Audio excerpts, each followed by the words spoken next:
Vamos ver, vamos lá. Você poderia abrir sua Bíblia para Marcos, capítulo 1, de 1 a 23. Na verdade, nós vamos tentar fazer uma explanação do texto de Marcos. É o mesmo texto de Mateus, capítulo 15. Deixa sua Bíblia aberta aí, que a gente vai pontuando algumas coisas. E deixa eu abrir a minha aqui também.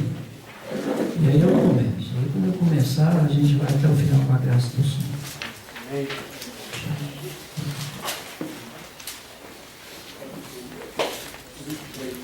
Ok. Até aqui Jesus, ele teve 5 confrontações com os líderes religiosos do seu tempo. E eles estavam acusando de várias coisas, dentre as quais expulsar os demônios pelo poder dos demônios. E diante de tais confrontos, eles nesse momento aqui da história, eles querem que Jesus aceite a ideia que a vida espiritual de um homem está demonstrada pelas ações externas da sua fé. E Jesus vai reverter essa situação, dizendo que o que regula a vida de um homem não são os atos externos da nossa religião, mas o coração realmente consagrado e convertido ao Deus do céu. E Jesus então vai diante dessas acusações, que são 5, nesse momento aqui da vida e do ministério de Jesus, ele vai responder a essas acusações. Diante desse texto de Marcos 7, de 1 a 7, eu quero destacar alguns pontos aqui. Em primeiro lugar, a identidade dos acusadores. Porque quando nós olhamos para a identidade desses acusadores, nós devemos olhar para as nossas vidas e nos perguntar: a nossa religião tem nos feito melhores ou piores? Porque a religião deles os fizeram piores. E muitas vezes a religião, de modo geral, torna as pessoas piores. O que torna a pessoa melhor é Jesus Cristo. A palavra dele, a doutrina dele, torna as pessoas melhores.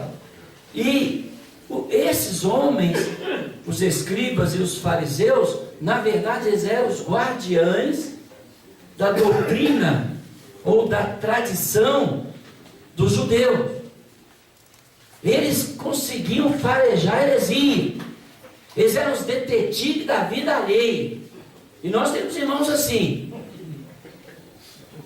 E por onde quer que Jesus andava, eles estavam armando alguma arapuca para Jesus cair. E os escribas, em especial, porque nós estamos identificando o grupo, eles eram os especialistas na lei. Eles estudavam, interpretavam, eles ensinavam ao povo. Só não ensinavam eles mesmos, mas eles ensinavam ao povo.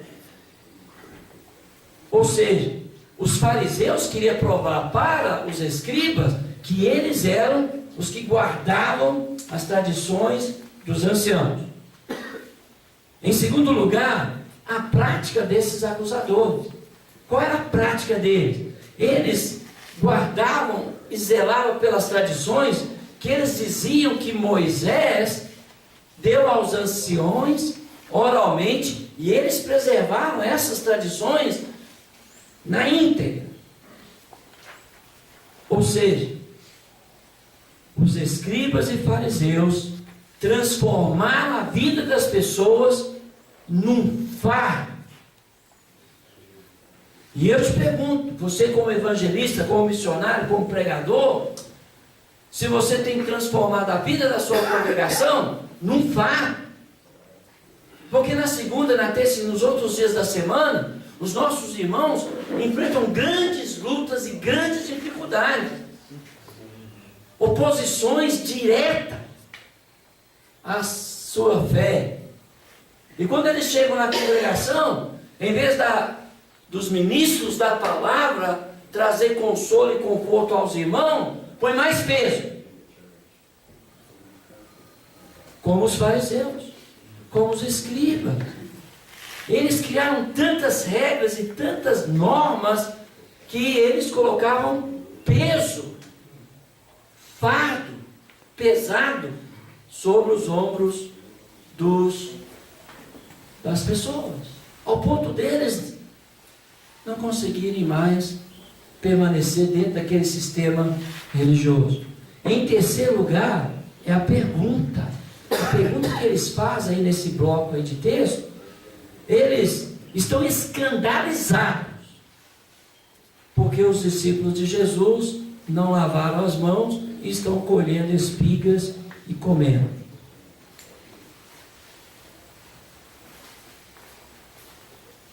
Que era um ato ritualístico ou externo da religião judaica. Eles pensavam que por praticar esses atos externos da fé, melhor dizendo, das tradições judaicas, eram melhores do que os outros. Sabe por que Jesus alcançava as pessoas? Porque Jesus se nivelava as pessoas que ele ministrava. Sendo Deus, se fez homem, nivelou a nós, para atingir os nossos corações. Amém, irmãos? Amém. Senão ele não atingiria. Esses líderes pensavam que eram melhores porque eles observavam certos ritos que os outros não observavam.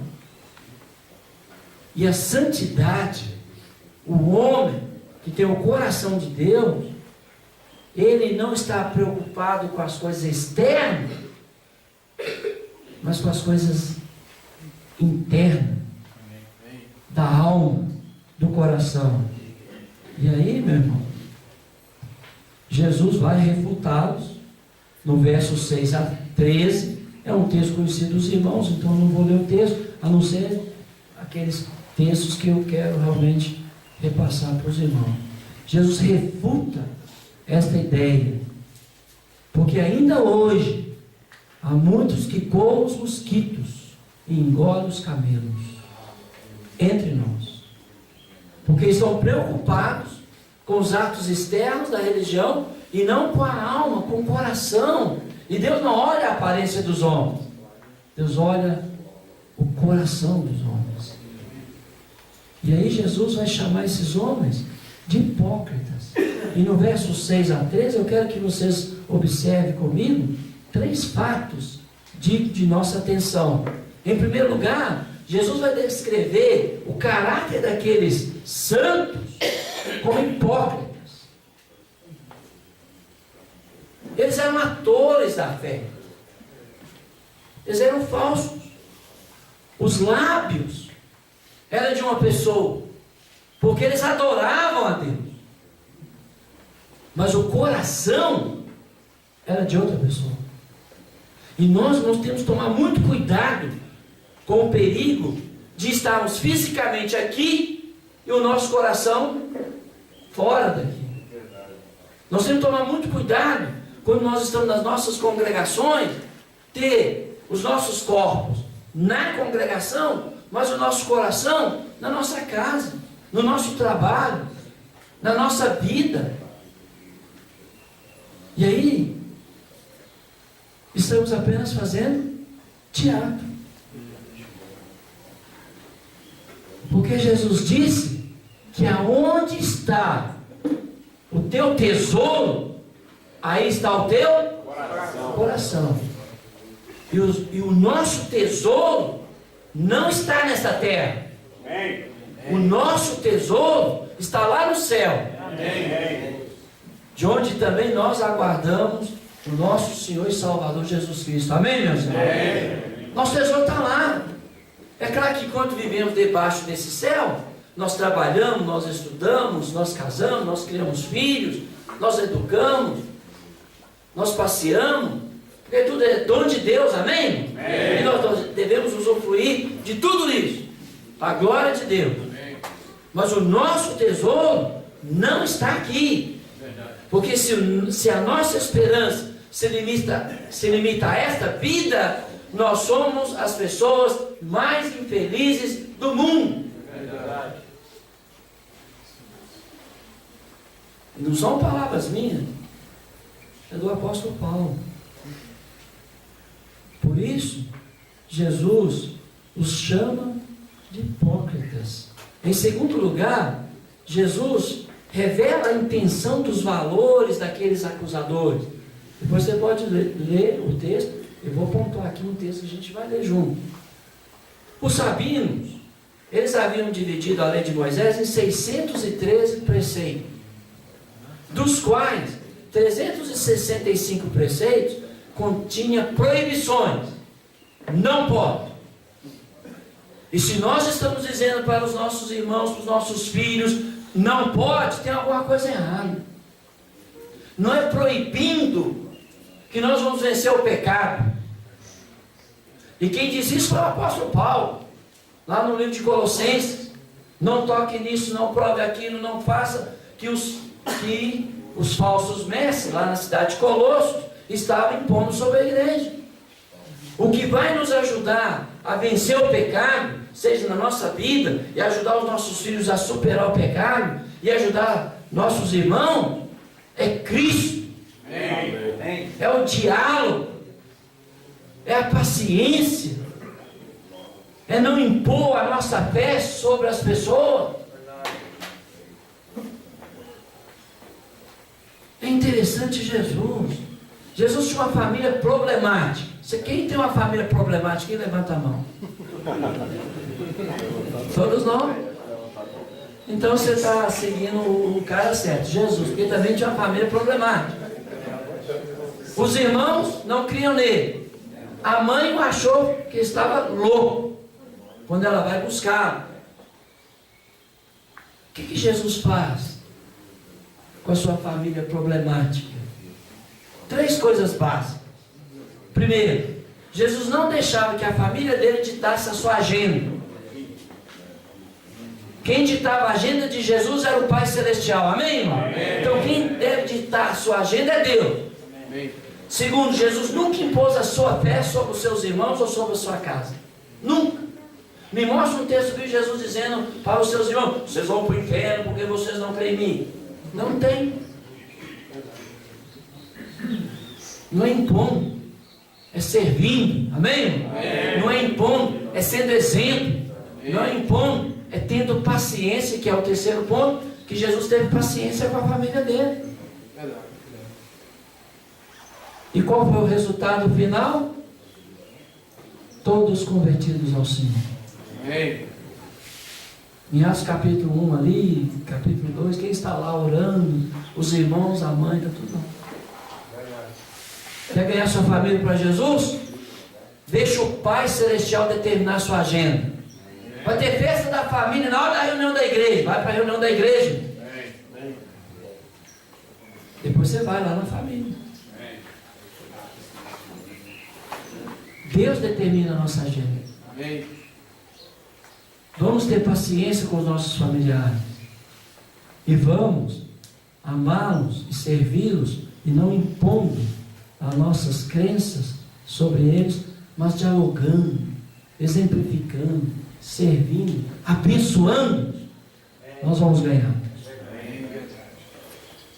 Mas continuando aqui, as 248 leis que ficou faltando, sim, eram orientações positivas para o povo. E por meio dessas distinções, eles tentavam então regular, controlar, manipular cada detalhe da conduta da vida do povo. Eles queriam eles tentavam controlar os sábados, as viagens, as comidas, os jejuns, as lavagens cerimoniais, o comércio, as relações interpessoais. Eles criaram regras para tudo. E nós temos que tomar esse cuidado, porque nós temos essa tendência. Porque é mais fácil proibir do que explicar. É mais fácil estabelecer regras do que servir. É mais fácil dizer faça do que fazer. E Jesus vai nos mostrar aqui nesse texto como nós podemos ter o coração de Deus. Nesse texto, Ele vai nos mostrar isso. E por isso, meus irmãos, eu quero que vocês olhem comigo o terceiro ponto, do verso 7 a 13, é que Jesus aponta os desvios dos seus acusadores, porque eles estavam dando autoridade às tradições e não à lei. Como hoje, toda autoridade pertence a quem, meus irmãos? A Jesus. Mas existem irmãos que querem exercer autoridade sobre a igreja. Toda autoridade foi dada a Jesus Cristo. Quanta autoridade sobrou para mim? Nenhuma. Eu tenho servido a igreja como um dos anciãos da igreja, que a palavra presbítero é ancião, mas o pastor da igreja é Cristo. E Cristo conduz a sua igreja através de homens cheios do Espírito Santo, da palavra de Deus, da sabedoria. Porque se você tem o conhecimento da palavra de Deus, mas não tem sabedoria, você não é tratado, você não é amigável, você não é pleno de misericórdia, e você não alcança ninguém.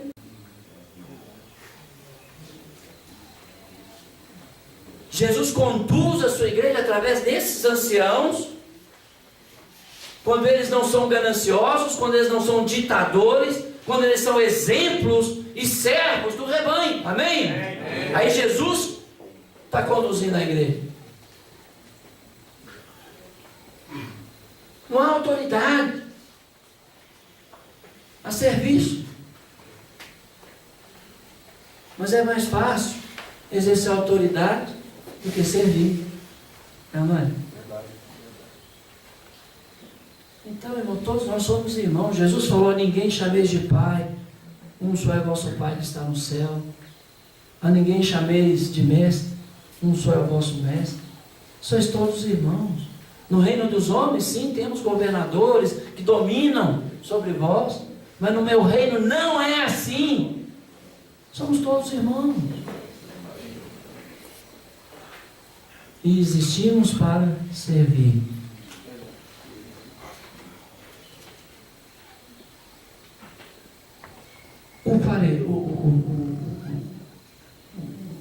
O homem judeu avarento,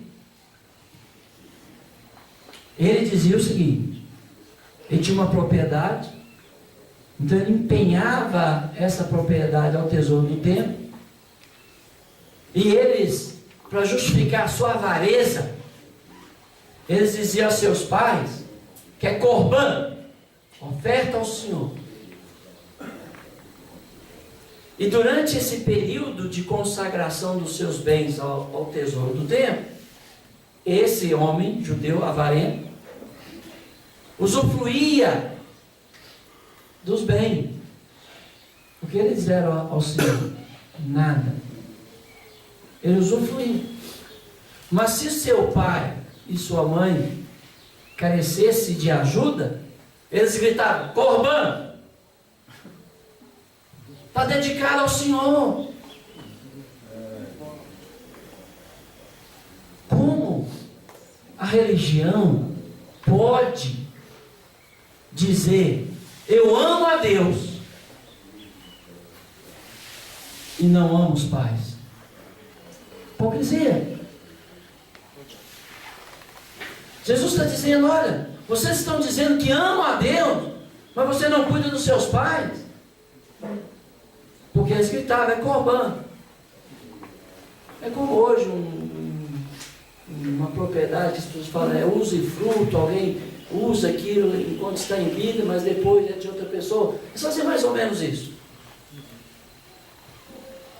Jesus está dizendo para eles: vocês invalidam a palavra de Deus por causa das vossas tradições. E depois Jesus mostra para eles que o mal Não vem de fora para dentro, mas é de dentro para fora. E aí, eu quero que os irmãos leiam comigo o texto que Jesus então começa a explicar, que tem a ver com nós, que é o homem segundo o coração de Deus. Do verso 17 ao 23, Jesus, ele está acabando com a paranoia que alguns de nós também têm, da religião legalista, das listas intermináveis de pode e não pode. Deus está terminando com isso aí. Quando ele diz, olha, não é o que entra, é o que sai. Vocês adoram em vão, porque vocês dizem amar a Deus, mas não cuidam dos seus pais. É os maridos que dizem amam a Deus, mas não cuidam da esposa. É os pais que têm tempo para Deus em todas as atividades da igreja, mas não tem tempo para o filho. Isso é hipocrisia. É religião. Está te fazendo pior e não melhor. E aí então Jesus, ele vai nos falar aqui nessa lista de Marcos. Eu peguei a lista de Marcos de propósito, porque os irmãos pediram para eu pegar a lista de Mateus 15. Porque em Marcos 7, esse texto eu gostaria que os irmãos lessem comigo, porque o texto é longo, mas eu gostaria que os irmãos lessem no verso 21. Depois de Jesus ter falado tudo isso, ele disse, porque de dentro do coração dos homens é que procedem os maus desígnios. Agora, sabe o que significa maus desígnios? Alguém aqui sabe? Maus pensamentos? Não. Alguém sabe? Maus desígnios. O que é isso? Não. Irmãos, guarde isso no seu coração. Desejos. Não. Guarde isso no seu coração. E você vai ver o que Jesus está dizendo. É o que realmente acontece, inclusive entre nós. A palavra no grego é mau diálogos. A palavra no grego, eu anotei ela aqui, é dialogiomoi, que é diálogo. Mau diálogo. Você pode ver que todo pecado começa com mau diálogo. As más conversações corrompem os bons. A língua é veneno. É verdade, irmão. Jesus está dizendo, os maus desígnios, que foi traduzido pelo João Ferreira de Almeida, mas no original grego é os maus diálogos. Se nós estamos tendo maus diálogos, provavelmente esses maus diálogos vai nos levar a praticar a lista de pecado que Jesus vai mencionar aqui, que são 12, dos quais 6 são ações e 6 tem a ver com o estado do seu coração. Os maus diálogos. Meu irmão, se você está em grupinho conversando e no meio dessa conversa existe difamação, existe falatórios inúteis, existe falar mal de alguém, é um mau diálogo e vai te levar a praticar todas essas coisas. Foge dos maus diálogos. Se o irmão vem para você falando mal de alguém, irmão, eu não quero um mau diálogo na minha vida, porque Jesus disse que do coração vem os maus diálogos, as más conversas. Jesus começa aí. Se você tem conhecimento do grego, você pode ir lá e você vai ver que esses maus desígnios não foi uma boa tradução, porque está dizendo de diálogo. E aí nessa lista, que eu passo rapidinho por ela, porque eu quero ensinar os irmãos. Eu não, isso aí, perdoe. A palavra de Deus quer nos ensinar a ter um coração segundo o coração de Deus. Então, meu irmão, cuidado com os maus diabos. Cuidado com aqueles que aproximam de nós só para falar mal, só para difamar. E aí ele faz a lista. 6 ações. E todos os irmãos sabem essas ações, eu só vou ler. Disse, porque do dentro do coração dos homens é que procedem os maus diálogos. E aí ele começa a lista, 6 primeiros: a prostituição, os furtos, os homicídios, os adultérios, a avareza, a malícia.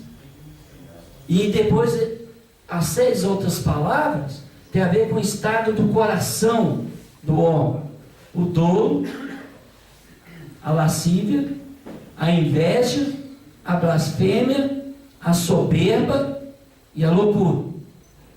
Tem a ver com o estado do coração. A inveja, estado do coração. A loucura, está dentro de nós. E se nós não cuidarmos do nosso coração, ela sai para fora. Sai ou não sai? Se nós não cuidarmos do nosso coração,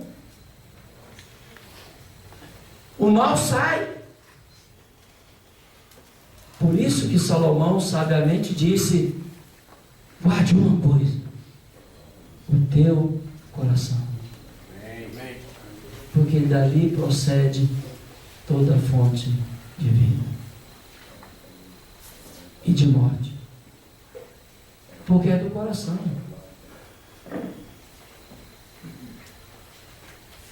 Pense comigo em alguns exemplos do estado da alma, porque às vezes nós atacamos os atos, as ações externas, que é fácil de ver, o adultério, o furto, não é fácil de ver? Mas é a inveja, irmãos. A inveja é um dos pecados mais destrutivos da alma.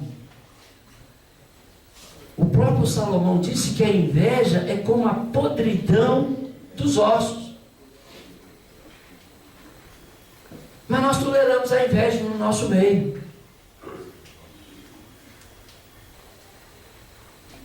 Mas seu irmão cai em adultério, misericórdia.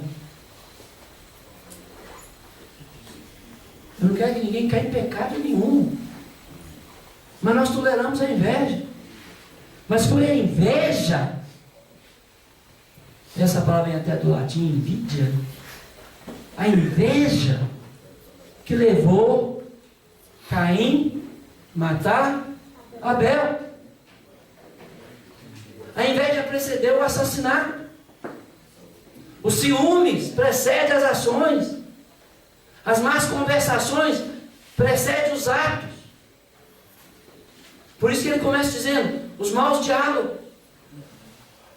Meu irmão, foi a inveja que jogou José no poço para morrer. Foi a inveja dos seus irmãos. Deus exaltou José. Seus irmãos invejosos, queriam matá-lo. E intentou o mal contra ele. Intentou. Mas Deus converteu em bem? Converteu. Mas foi a inveja. Foi a inveja que fez com que Corá, Datã e Abirão revoltassem contra Moisés. E a terra se abre pelo poder de Deus e os consome. Irmãos, quem dá dons aos irmãos da igreja e às irmãs? O Espírito Santo, certo? Ele é soberano na doação dos dons. Então, se você não tem o dom de pregar, não queira. Não queira. Às vezes por inveja. A pessoa assume o púlpito da igreja e depois de alguns anos a igreja está destruída. Quem dá o dom é Deus. E olha que não é porque as pessoas são boas, porque a igreja de Corinto era que tinha todos os dons espirituais e era uma igreja carnal. É no exercício dos dons que nós nos tornamos espirituais. Amém. Então, irmãos, cuidado. E eu falei nesse ponto porque esses camaradas aqui queriam a liderança de Moisés, movido pela inveja. Tem muitas pessoas que querem ser Jesus na igreja, julga todo mundo, condena todo mundo. Quando Jesus voltar, não vai ter que julgar ninguém, porque o camarada já fez o trabalho de Jesus.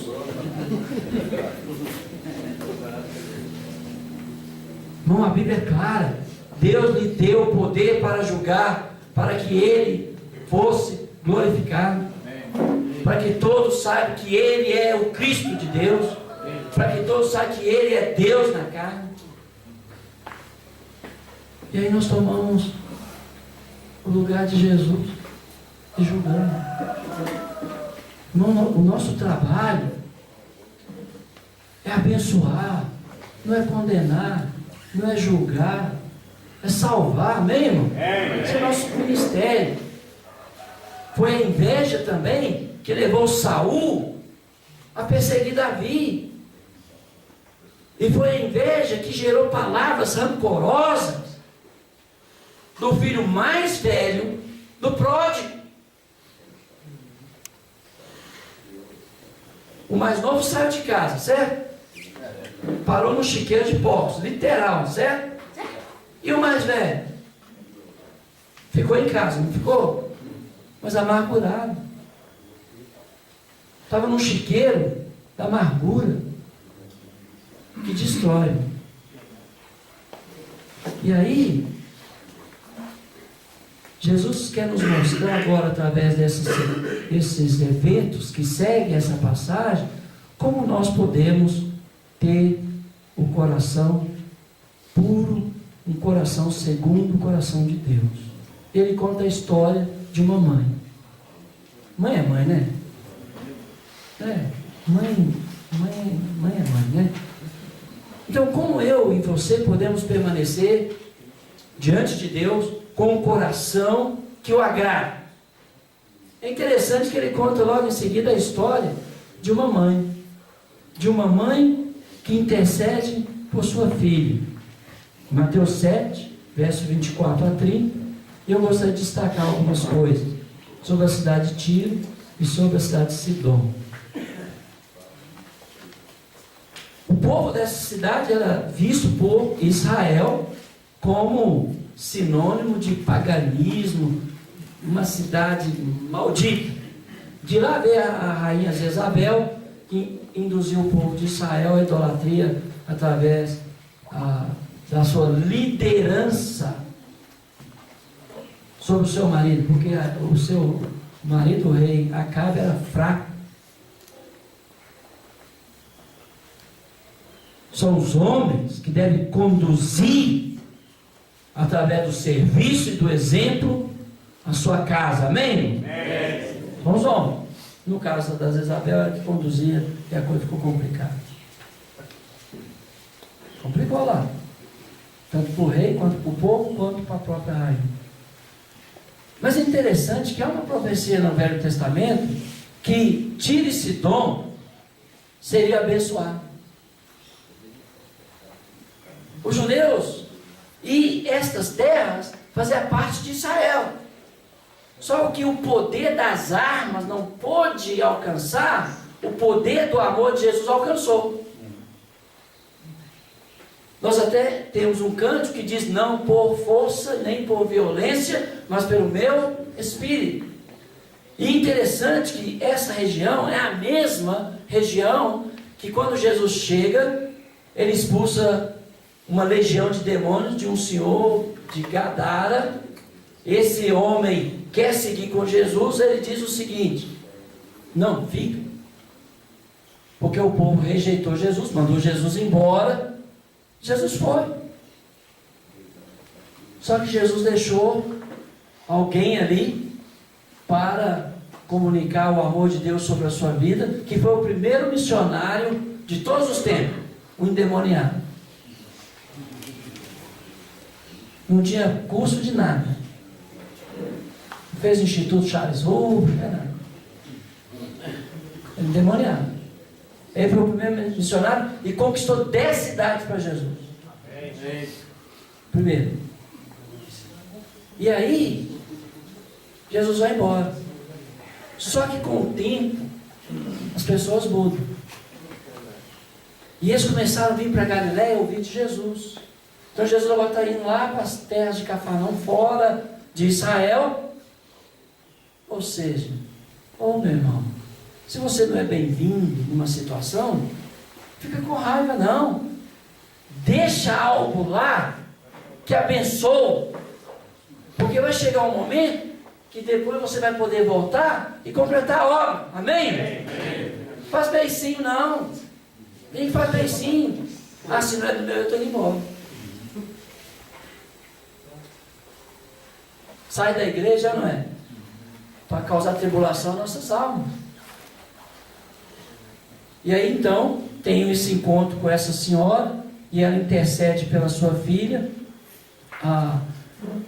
E vamos adiantar aqui, porque a Tom já está levantando placa lá no fundo. Eu gostaria de destacar 3 coisas nesta mãe. Depois o irmão pode ler, o texto bíblico é simples, só ler lá que está tudo lá. Tá? 3 coisas nesta mãe. Primeiro, ela sabe qual é o problema. Ela discerne qual é o problema que está atingindo a sua filha no verso 25.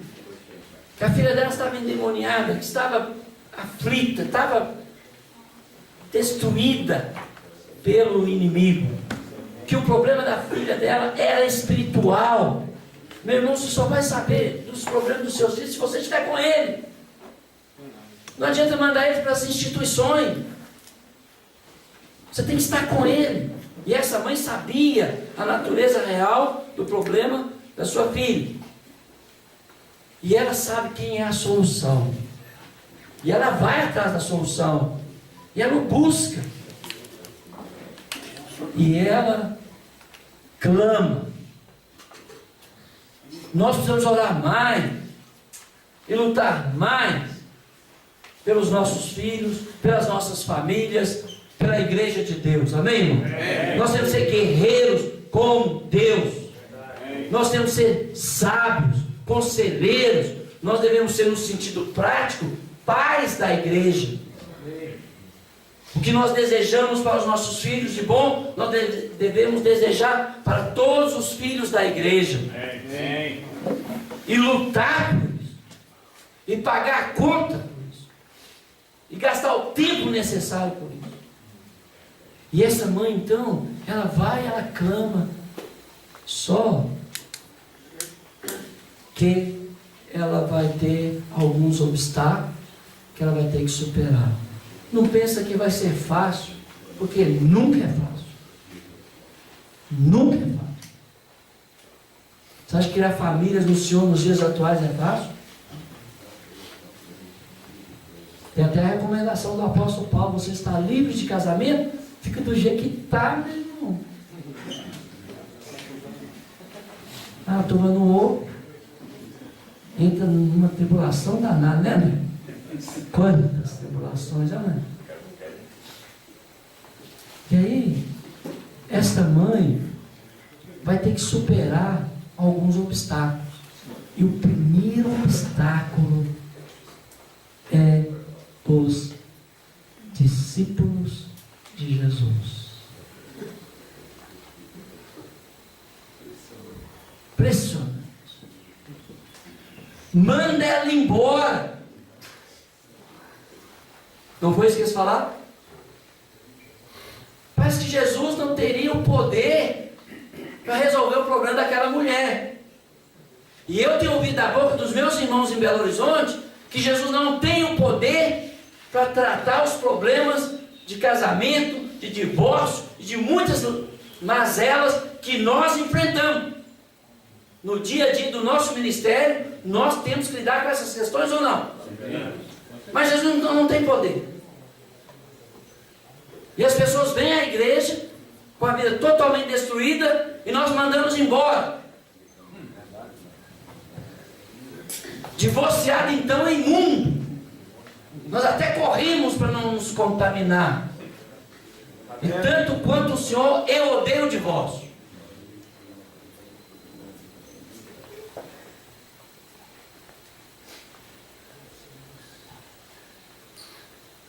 Mas nós temos que lidar com essas realidades entre nós ou não, irmão? Verdade. Mas parece que Jesus não tem poder para lidar com esses problemas. E nós mandamos embora. E eu não estou dizendo que não existem situações legítimas para o divórcio na Bíblia. E eu não estou afirmando que Jesus recomendou, pelo contrário. Ele deu como uma possibilidade, em alguns casos bem específicos, que aqui não é o ponto da mensagem. Mas parece que Jesus é fracote para tratar sobre esses problemas, no meio da Irmandade. Como os discípulos aqui, manda essa mulher embora, até porque eles os judeus viam aquela cidade como cães imundos, cachorros imundos. Essa mulher imunda não tem solução, manda embora. Ela foi? Foi não. Seja teimoso, não vai embora não. Jesus tem a solução para a sua vida, para a vida da sua casa, para a vida dos seus parentes, para a vida dos seus filhos, que às vezes se perdem pelo caminho. Jesus tem a solução, Ele é o poder de Deus para a cura do pecado do mundo inteiro. Não vai embora não desista do seu filho não desista da sua filha não desista da sua esposa não desista do seu marido não desista dos irmãos não. Jesus é a solução. Não sejamos tropeço para aqueles que querem entrar no reino de Deus. Porque o primeiro obstáculo foram os discípulos. O segundo obstáculo, com todo respeito, foi a fala de Jesus. Lembra da fala de Jesus para ela? Não é justo, não é digno, não é bom tirar o alimento dos filhos e lançar os cachorrinhos. Com certeza, muitos de nós fariam meia volta e iriam embora, porque ficariam ofendidos. Irmão, para de ficar ofendido com bobagem. Para. Seja homem que ama a Deus, que ama os irmãos, que ama a família, que ama os filhos, que ama os perdidos. Essa mulher falou assim: Jesus, o senhor tem razão, não é bom mesmo não, o senhor está certo, mas os cachorrinhos comem das migalhas que caem da mesa dos seus donos. Olha que mulher inteligente. O que Jesus falou quando ela falou isso? Nem Israel tinha fé como desta mulher. Depois ele vai citar essa mesma frase para um outro gentio, que era o centurião, que foi buscar solução em Jesus para o seu escravo doente. Irmãos, esta mulher superou essas 3 dificuldades: os discípulos, a fala de Jesus, mas ela permaneceu. E Jesus então exaltou a fé daquela mulher, elogiou aquela mulher, e ela foi para casa e a sua filha curada. Quer ter o coração de Jesus? Amém. Ame os endividados, os amargurados, os pecadores. Sabe por que Davi tinha o coração de Jesus? O coração de Deus? Porque ele amava os bons e os maus. Os guerreiros de Davi, antes de se tornar guerreiros, eram uns 300, 400, endividados, amargurados e rejeitados. Davi investiu o seu tempo, Davi investiu os seus dons e talentos nesses homens, que eles se tornaram os guerreiros de Davi. E no grupo de Davi tinha bons e maus. Lembra daquele episódio quando Davi volta para casa, porque nem a igreja, vou tomar Israel como igreja, o aceitou, nem o mundo, os filisteus não aceitou, então ele volta para casa. E chegando lá, tem destruição total, as mulheres foram levadas em cativeiro, aí aqueles que ele amou estão com pedras na mão para matá-lo. Então, quando os irmãos estiverem com pedras na mão para te matar, quer ter o coração de Deus? Nesta situação, cai de joelho. Foi o que o Davi fez. Não sai da igreja, não. Ah, os irmãos não gostam daí. Jesus gosta. Amém. Amém. Os irmãos não vão com a minha cara, não. E daí? Jesus vai. Então fica de joelho. E aí ele percebe, aí no meio do caminho, se eu não estou enganado, uns 200 está cansados. E falou, Davi, não vamos seguir não. Nós estamos cansados. Davi, na sua sabedoria, na graça que ele foi concedida, o que ele faz com os cansados, irmão? Você lembra? Alguém lembra? Me ajuda aí. Vinde a mim todos que estáis cansados, sobrecarregados, pois eu vos aliviarei. Jesus falou isso numa situação até referente aos fardos que os fariseus os colocaram. Mas o que Davi falou aos cansados, lá no Ribeiro, eu nem lembro mais o nome do Ribeiro, mas era um lugar muito gostoso, tinha palmeira, água cristalina. Eles estavam cansados, eles não iam seguir. Rapaz, ia dar uma confusão danada. A esposa, né, do Alan, por que o Alan não veio? Ah, ele preferiu ficar na praia tomando água de coco. Divórcio, ela é na certa. Porque os outros foram. Que deu o Andrezão? Cansadaço. Prefiro ficar lá tomando água de coco na praia, lá no Ribeiro de Pessoa. O que Davi fez com aqueles homens cansados, irmão? Deu trabalho. Sabe o que nós temos que fazer para os nossos irmãos cansados na igreja? Dá trabalho. Davi colocou eles para cuidar da bagagem. E aí os outros vão.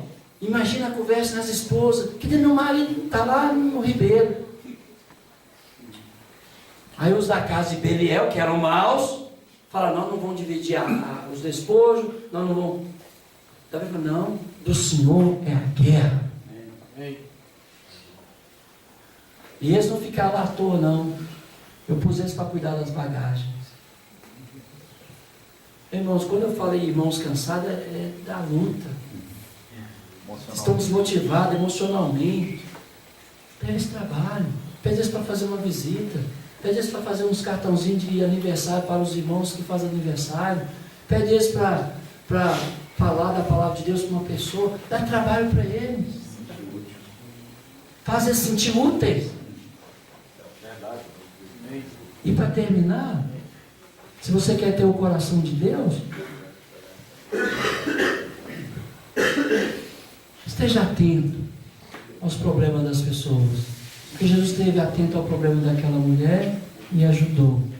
E aí, por último, aqui eu já termino, mas daqui meia hora.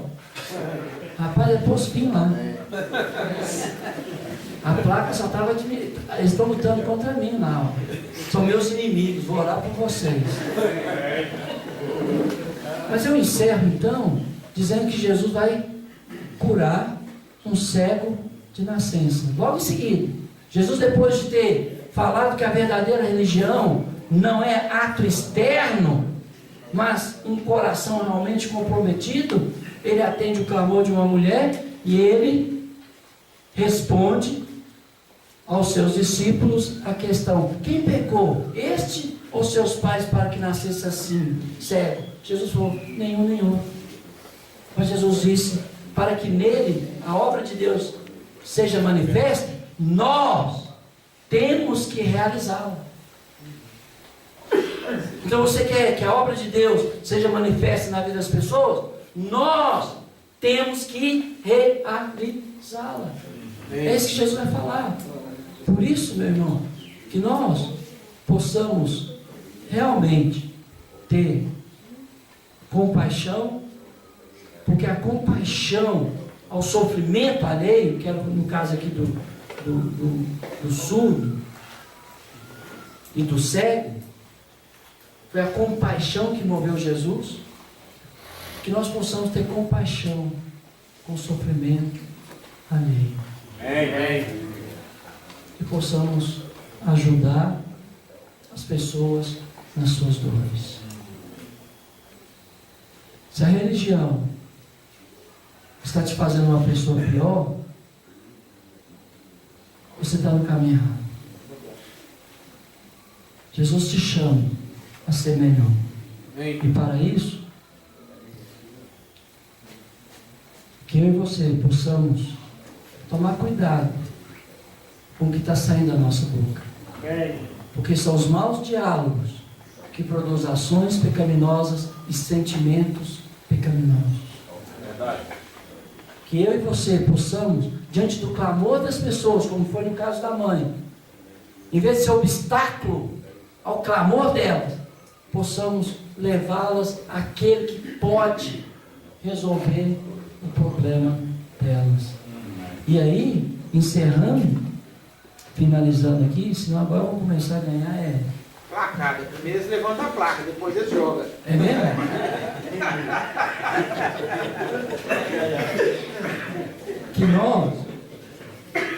Que nós possamos, diante do sofrimento ali, como no caso do surdo aqui, do mudo, né? Ele era gago, que nós possamos não ser surdo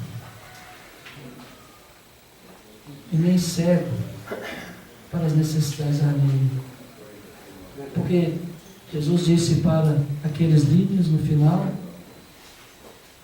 que os pecados deles permaneciam neles, porque eles diziam que viam.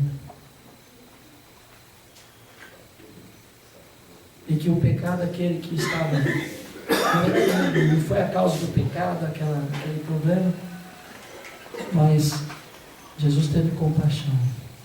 Então, irmãos, veja, abre os seus olhos e veja, os campos já estão brancos para a colheita. Abre os seus olhos e veja, seu irmão está em pranto do seu lado. E tenha compaixão. Amém. Dê trabalho aos cansados. Acolhe os endividados, amargurados. A gente só quer gente boa na nossa igreja, não. Os amargurados, manda lá para a igreja do Sérgio, dormir. Os endividados, então, pode mandar para o centro. Já tem muitos. Vai pagar. Ô irmão, Davi tinha o coração de Deus, porque ele amava o bom e o mal. Amém. Na mesma medida. Deus te abençoe, meu irmão. Amém. O amor é maior que me amei.